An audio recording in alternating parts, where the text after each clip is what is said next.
नमस्कार, India voice पर बहुत स्वागत है आपका। मैं हूं आपके साथ प्रियंका मिश्रा। बुलेटिन की करेंगे शुरुआत। बागेश्वर के चुनावी रण में बीजेपी की प्रत्याशी पार्वती दास ने 2405 वोटों से जीत दर्ज की है, जिसको लेकर सीएम और बीजेपी प्रदेश अध्यक्ष जनता का आभार जता रहे हैं और इसे 2024 का ट्रेलर बता रहे हैं। तो वहीं कांग्रेस इस जीत को लोकतंत्र पर आघात करार दे रही है। बागेश्वर में बीजेपी ने मारी बाजी, जीत का लहराया परचम।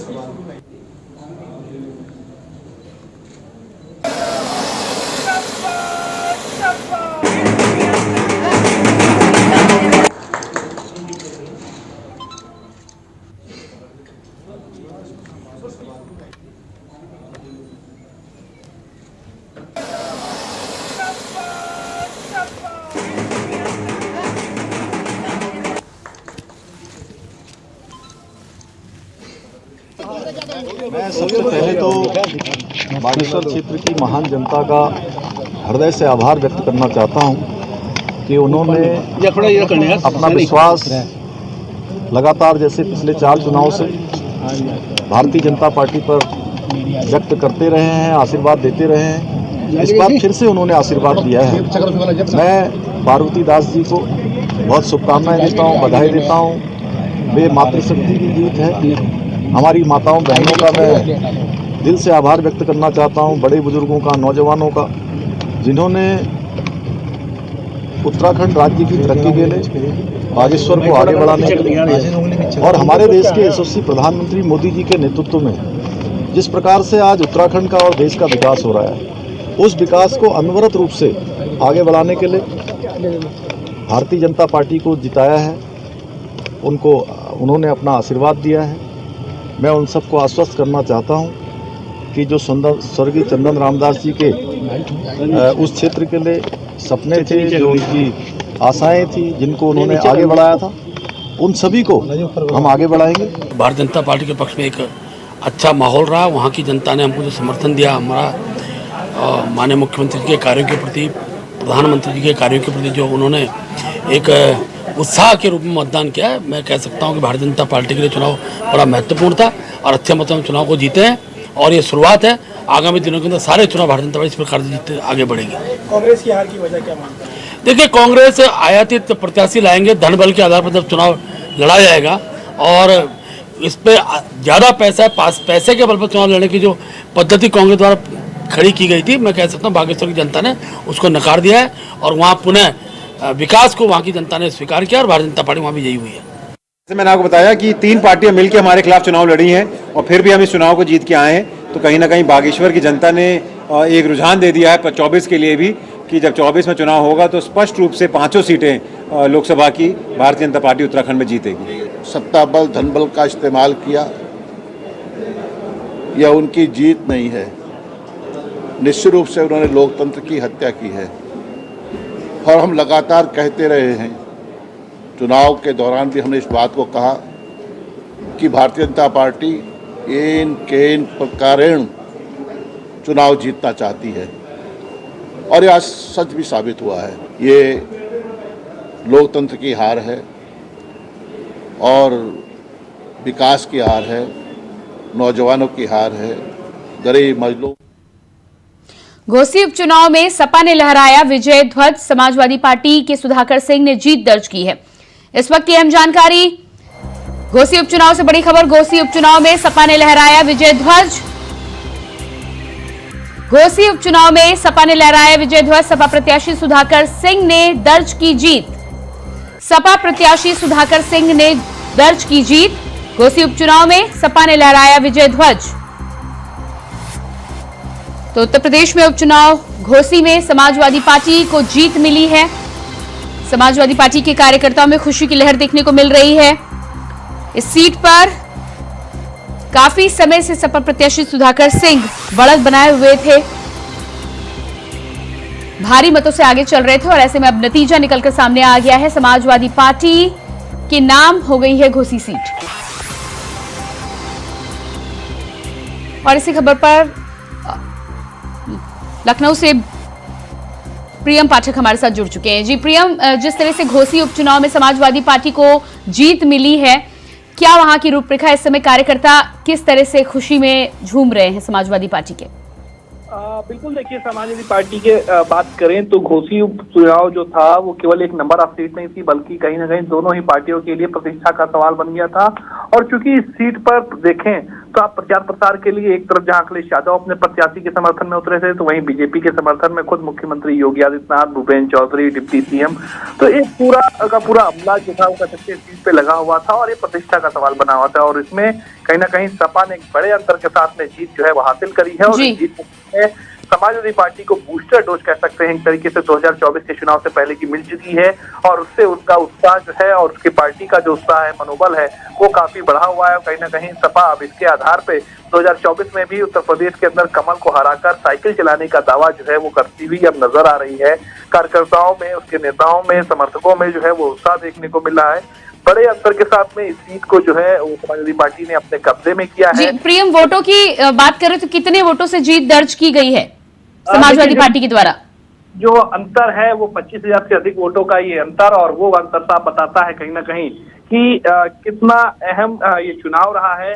और कहीं ना कहीं दल बदल की जो राजनीति थी उसको भी कहीं ना कहीं उस जनता के बीच में स्वीकारता का मौका नहीं मिला है। और इसीलिए इस तरीके की तस्वीर जो कह सकते हैं साफ तौर पे वो देखने को मिली, क्योंकि भारतीय जनता पार्टी की तरफ से जो प्रत्याशी थे दारा सिंह चौहान 2022 में इसी सीट पर उन्होंने चुनाव लड़ा था और बड़े अंतर के साथ में जीत हासिल करी थी। लेकिन अंतर इतना था कि उस समय वो समाजवादी पार्टी के टिकट पर जो थे वो मैदान में उतरे थे, लेकिन पार्टी के जो अन्य सीटों के परिणाम थे वो शायद उसमें अनुकूल नहीं आए और इसलिए उन्होंने समाजवादी पार्टी को छोड़ा, विधानसभा से अपनी सदस्यता से इस्तीफा दिया।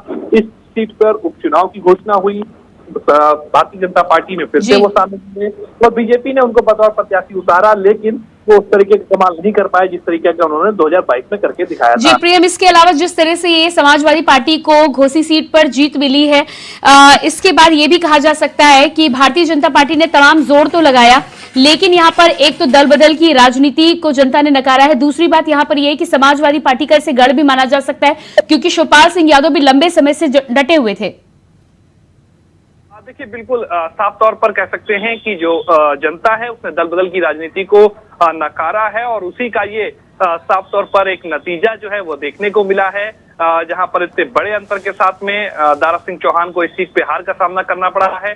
जबकि 2017 में भी वो इसी सीट से विधायक बने थे, 2022 में भी इस सीट पर उन्होंने जीता, लेकिन जब सीट की उन्होंने सदस्यता को छोड़ा विधानसभा की और उसके बाद उपचुनाव हुए और बीजेपी की तरफ से एक बार फिर जब वो जनता के बीच में गए तो इस बार जनता ने उन पर भरोसा जताने से इनकार कर दिया। तो ये कहीं ना कहीं कह सकते हैं कि एक बड़ा झटका जो है वो इस समय कह सकते हैं दारा सिंह चौहान और बीजेपी दोनों के लिए है, क्योंकि माना जा रहा था कि अगर इस सीट पर बेहतर परफॉर्मेंस होती दारा सिंह चौहान की तो 2024 के लिहाज से जो समीकरण थे उनको बनाने में, रणनीति बनाने में पार्टी को काफी मदद मिलती। लेकिन अब पार्टी को रणनीति के हिसाब से कुछ चेंजेस करने होंगे, क्योंकि माना जा रहा था कि दारा सिंह चौहान के साथ में मऊ और पूर्वांचल की कई सीटों पर जो उनका माना जाता था कि वोट में पकड़ है, मतदाताओं के बीच में उनकी पकड़ है, तो वो कहीं ना कहीं ग्रिप जो है वो कमजोर होती हुई नजर आई है और उसका साफ तौर पर एक ये नतीजा जो है कह सकते हैं वो देखने को मिला है। और ये तगड़ा झटका बीजेपी के लिए है 2024 से पहले और एक बड़ी कह सकते हैं और अच्छी शुरुआत संजीवनी के तौर पर समाजवादी पार्टी के लिए आने वाले 2024 के लोकसभा चुनाव के लिहाज से। जी बिल्कुल, तो 2024 के लिहाज से भी यदि देखा जाए तो समाजवादी पार्टी की जो उम्मीदें लगातार इस सीट पर लगी हुई थी, उन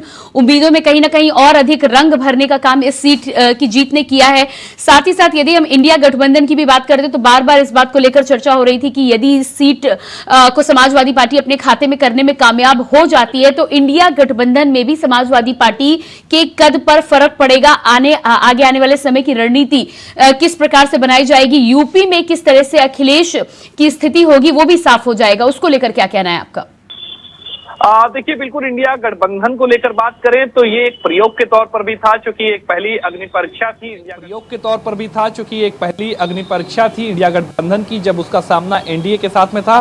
चूंकि इंडिया गठबंधन के तहत कांग्रेस ने समाजवादी पार्टी को अपना समर्थन दिया था और एनडीए गठबंधन के तहत ओम प्रकाश राजभर, संजय निषाद जो इनके दल हैं, निषाद पार्टी है और सुबसपा है, उसने बीजेपी को समर्थन दिया था। लेकिन कहीं ना कहीं इंडिया विपक्षी दल जो कह सकते हैं, जो संगठन है, वो इसमें सफल हुआ है और उसके पक्ष में नतीजे आए हैं। तो कहीं ना कहीं 2024 के लिहाज से जो इंडिया गठबंधन की रणनीति बन रही है, सभी विपक्षी दल एक साथ जुटे हुए हैं, तो उनके अंदर भी कहीं ना कहीं उम्मीद जगी है और उनको इस बात का भरोसा हुआ है कि अगर वो साथ में मिलकर चुनाव लड़ेंगे तो उत्तर प्रदेश के अंदर भी कई सीटों पर अच्छा कमाल किया जा सकता है और बीजेपी के कमल को खिलने से रोका जा सकता है। अन्य जो विपक्षी दल हैं अब वो इस चुनाव के जो नतीजे हैं उसके लिहाज से अपनी रणनीति को बनाएंगे। इंडिया गठबंधन सीटों को लेकर इसमें रणनीति जो बनाएगा तो उसका साफ तौर पर एक बड़ा प्रभाव जो है वो अब 24 के चुनाव में देखने को मिलेगा, विपक्षी गठबंधन के लिहाज से देखने को मिलेगा। और कहीं ना कहीं विपक्ष की पार्टियों को अभी भी इस बात की एक उम्मीद है कि बीएसपी, जिसमें साफ तौर पर हालांकि मायावती घोषणा कर चुकी हैं कि वो अकेले ही जो है वो मैदान में जाएंगी, किसी भी गठबंधन के साथ में वो शामिल नहीं होंगी और सभी सीटों पर बीएसपी अपने प्रत्याशियों को अकेले उतारेगी। लेकिन इंडिया गठबंधन को उम्मीद है कि इस घोसी उपचुनाव के नतीजे आने के बाद में, चूंकि फेवर में अब उनके नतीजे आए हैं, तो उनको उम्मीद है कि शायद मायावती अपना फैसला बदल सकती हैं और मायावती अगर इंडिया गठबंधन में शामिल होती हैं तो इंडिया गठबंधन को भी पता है कि उससे उनको काफी बड़ा फायदा मिलेगा। यूपी के अंदर काफी सीटों पर बीएसपी का अपना प्रभाव है, जो वोट बैंक है, चाहे SC ST जो मतदाता हैं उनके बीच में एक अच्छी पकड़ है, तो वो पकड़ का कहीं ना कहीं फायदा साफ तौर पर इस इंडिया गठबंधन को मिल सकता है और इसीलिए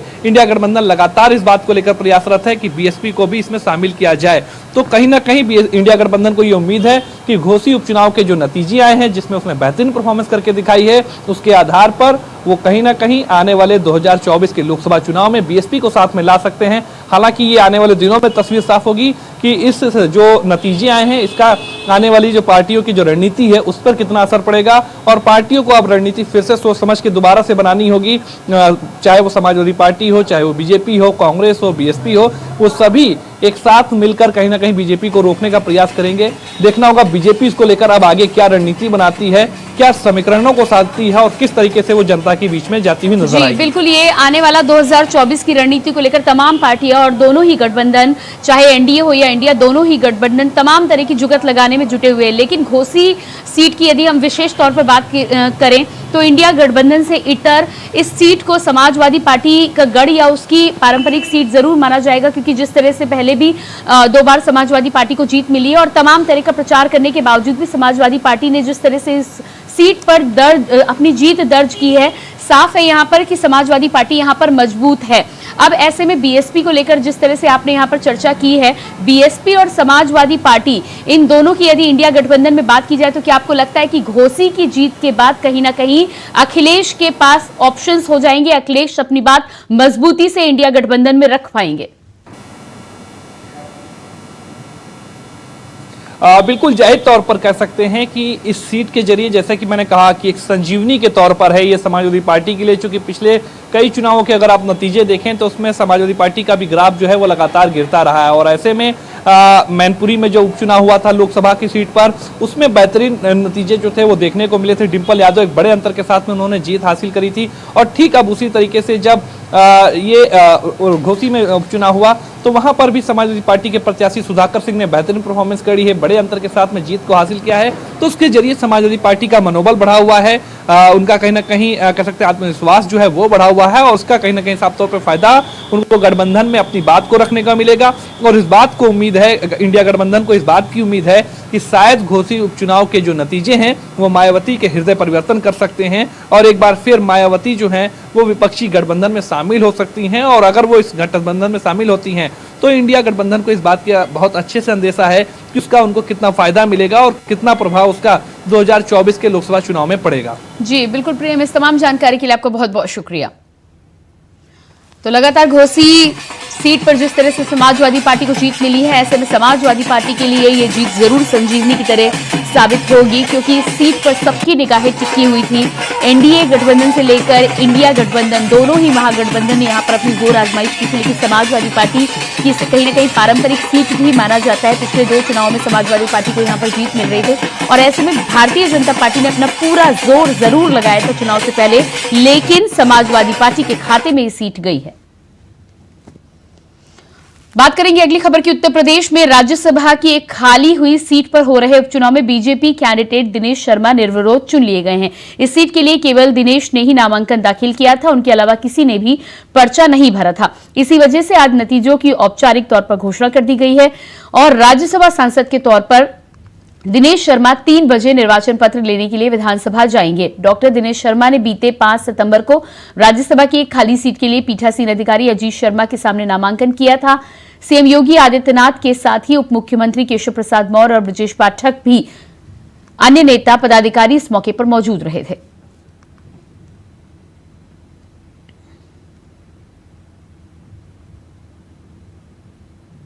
आपने शुक्रिया अदा किया है और नई जिम्मेदारी अब माना जा रहा है 2024 के चुनाव के पहले काफी बड़ी जिम्मेदारी आएगी, तो उसको लेकर क्या कुछ तैयारी है, क्या रणनीति है? देखिए, हम भारतीय जनता पार्टी के एक कार्यकर्ता हैं और कार्यकर्ता की सबसे बड़ी जिम्मेदारी है संगठन को मजबूत करना और मोदी जी को तीसरी बार प्रधानमंत्री बनाने के लिए अपनी सर्वपूर्ण जो क्षमता है उसका उपयोग करना। जी बिल्कुल। इसके अलावा दिनेश जी, घोसी उपचुनाव की यदि हम बात करें तो आज उसको लेकर भी लगातार मतगणना हो रही है, लेकिन अभी हम प्रत्याशी की बात करें तो सुधाकर सिंह आगे चल रहे हैं। उस सीट के लिए आपका क्या कहना है? नहीं, देखिए, अभी चुनाव परिणाम आने दीजिए। अब तो उसमें तभी कहने उचित होगा जब परिणाम आ जाए। ये कह सकता हूँ कि बीजेपी की स्वीकार्यता हर जगह बढ़ी है और ये घोसी का जो विधानसभा थी ये पहले से समाजवादी पार्टी के पास थी। अब बीजेपी के प्रत्याशी अच्छा इसमें लड़ रहे हैं और मैं ये कहूंगा परिणाम आने दीजिए, उसके बाद फिर मैं इस पर टिप्पणी कर सकता हूं। जी बिल्कुल। 2024 का चुनाव बेहद नजदीक है, बड़ी जिम्मेदारी आपको भी यहां पर दी जाएगी, लेकिन 2024 के चुनाव के पहले तमाम तरह की राजनीति के बीच इंडिया और भारत को लेकर जो प्रतिक्रियाएं सामने आ रही हैं उस पर आपका क्या कहना है, क्या स्टैंड है?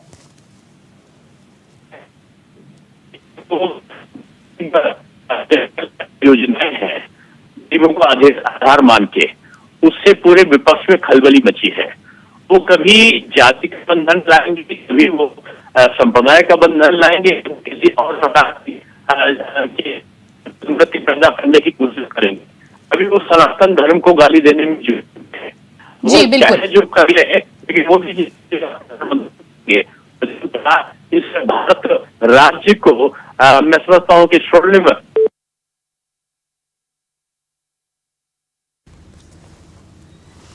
बात करेंगे अगली खबर की। मुख्यमंत्री योगी आदित्यनाथ ने शुक्रवार को मेरी माटी मेरा देश अभियान कार्यक्रम में हिस्सा लिया है। सीएम योगी आदित्यनाथ ने गोरक्षनाथ की पवित्र माटी को कलश में भरकर महानगर अध्यक्ष राजेश गुप्ता को सौंपा है। सीएम योगी ने कार्यक्रम में कहा कि मेरे लिए सौभाग्य की बात है कि हर जगह की मिट्टी इकट्ठा हो रही है।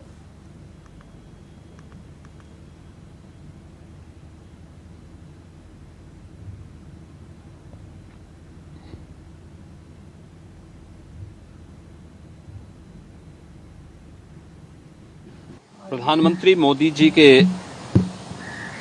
यशस्वी नेतृत्व में भारत ने अपनी आज़ादी का अमृत महोत्सव पूरी भव्यता और दिव्यता के साथ आयोजित किया।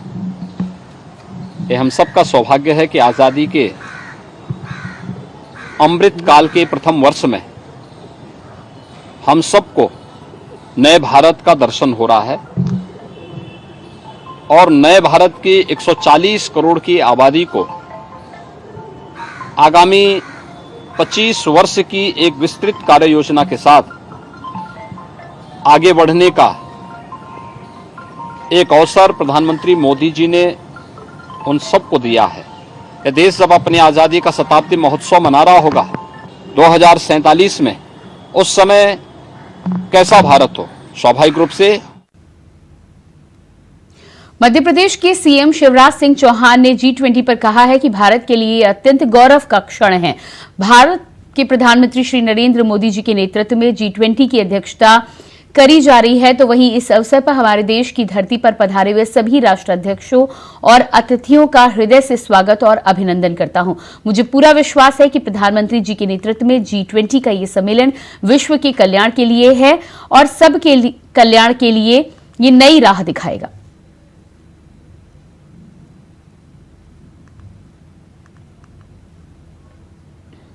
भारत के लिए ये अत्यंत गौरव के क्षण है। आज भारत प्रधानमंत्री श्रीमान नरेंद्र मोदी जी के नेतृत्व में G20 की अध्यक्षता कर रहा है। मैं इस अवसर पर हमारे देश की धरती पर पधारे हुए सभी राष्ट्राध्यक्षों का और अतिथियों का हृदय से स्वागत करता हूं। ललितपुर के नाराहाट क्षेत्र की 16 वर्षीय नाबालिग युवती ने अपने गांव के युवक पर दुष्कर्म करने का आरोप लगाया है। साथ ही पीड़िता ने नाराहाट पुलिस पर भी आरोप लगाया है। पीड़िता की माने तो पुलिस ने पीड़िता का बिना मेडिकल जांच किए छेड़छाड़ और आईटी एक्ट में मामला दर्ज कर लिया, लेकिन पीड़िता ने आरोपी पर दुष्कर्म के आरोप लगाए हैं, जिसके बाद परिजनों ने ललितपुर पुलिस अधीक्षक मोहम्मद मुश्ताक को न्याय दिलवाने की गुहार लगाई है। पीड़िता ने बताया है कि आरोपी युवक ने उसके साथ दुष्कर्म किया है, उसका अश्लील वीडियो बनाकर वायरल कर दिया है।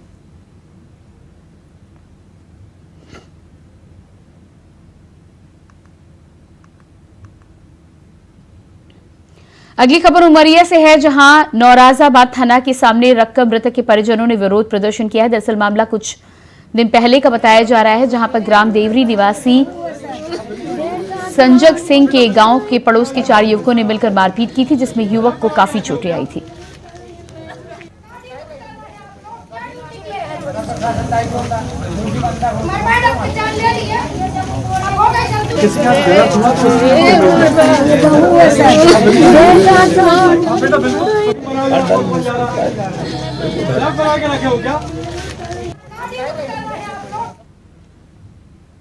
भीलवाड़ा जिले की ज्योतिष नगरी कोराई में लोकसभा अध्यक्ष ओम बिरला ने 3 करोड़ की लागत से बनाए सुमित्रा देवी बाबूलाल काबरा महेश्वरी सेवा संस्थान के 3 मंजिला भवन का गुरुवार रात को बारिश में लोकार्पण किया।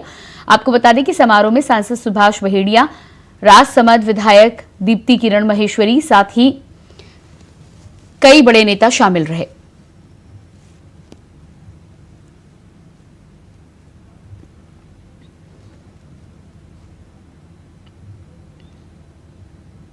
राजस्थान के भुसावर उपखंड में सड़क के निर्माण में पीडब्ल्यूडी अधिकारियों की तानाशाही से ग्रामीण परेशान है। किसानों की मेहनत से लगाई गई कीमती लकड़ी नीम और शीशम के हरे पेड़ बाजरे की पक्की फसल को नष्ट कर दिया गया है, जिसके चलते किसानों में भारी रोष और आक्रोश व्याप्त है।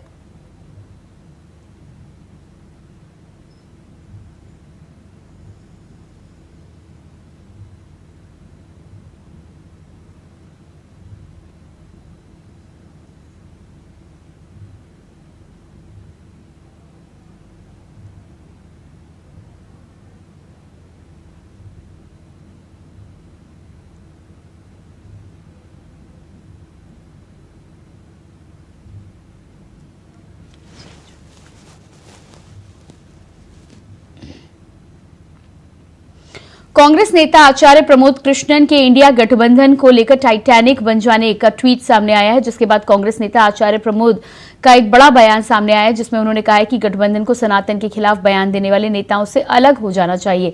धर्मनिरपेक्षता का मतलब ये नहीं है कि किसी की आस्था को नुकसान पहुंचाया जाए, बल्कि धर्मनिरपेक्षता का अर्थ यह है कि सभी धर्मों का सम्मान किया जाए।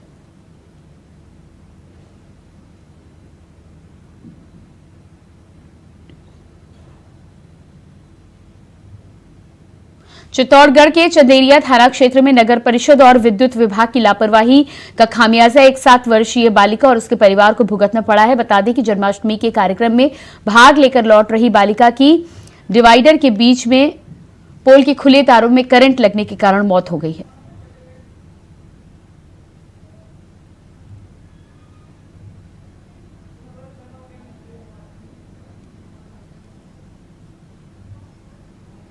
गिरिडीह विधानसभा उपचुनाव की वोटों की गिनती पूरी हो चुकी है। इंडिया गठबंधन से झारखंड मुक्ति मोर्चा की प्रत्याशी बेबी देवी ने यहां पर जीत का परचम लहराया। लगभग 17,000 मतों के अंतर से अपने प्रतिद्वंदी एनडीए की आजसू प्रत्याशी यशोदा देवी को हराकर डुमरी विधानसभा पर कब्जा जमाया है।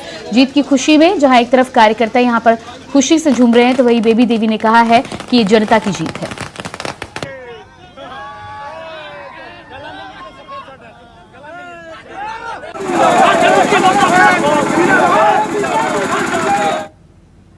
अगली खबर बीकानेर से है, जहां पर करंट लगने से एक जवान की मौत हो गई है। अंबाला कैंट के बाहर रेजिमेंट में जवान तैनात था। ओम प्रकाश सहारण की मौत की जानकारी मिलते ही परिवार और गांव में शोक का माहौल है।